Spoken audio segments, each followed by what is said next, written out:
தமிழக மக்கள் உங்கள் அனைவருக்கும் என்னுடைய வணக்கமும் என்னுடைய நன்றிகளும்.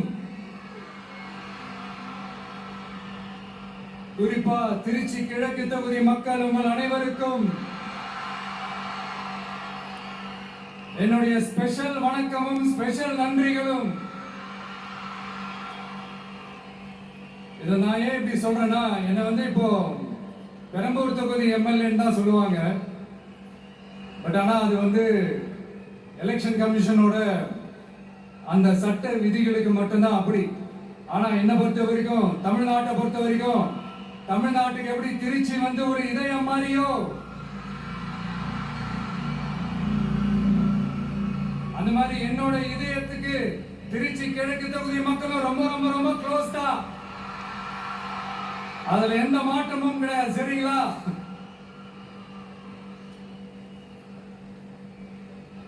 ஆட்சிக்கு சில வாரங்கள் கூட ஆகல.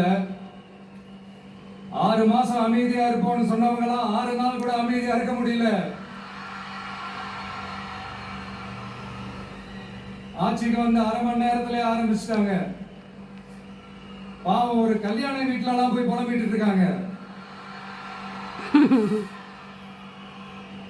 நான் சொன்னதெல்லாம் நடக்குதா? 1 by 1 எல்லா புலம்பல்ஸும். அது மாதிரி இத்தனை வருஷமா மாத்தி மாத்தி உங்களை ஏமாத்திக்கிட்டு இருந்த இந்த 2 பேரையும் வேண்டாம்னு சொல்லி ஒதுக்கிட்டு உங்களுக்காக உண்மையா உழைக்க வந்த உங்க விஜய, உங்க அண்ணன, உங்க தம்பிய முதல் அமைச்சரா இல்ல முதல் சேவகனா ஆக்கியிருக்கிறீங்க.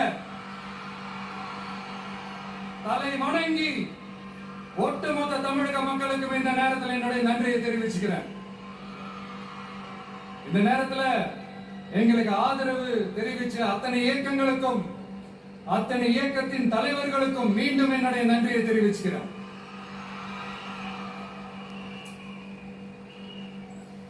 புரட்சி தலைவர் எம்ஜிஆர் அவர்களுடைய முதல் தேர்தலில் கூட இந்த அளவுக்கு ஒரு ஓட் பர்சன்டேஜ் வாங்கல அப்படின்ட்டு நிறைய பேர் சொன்னாங்க.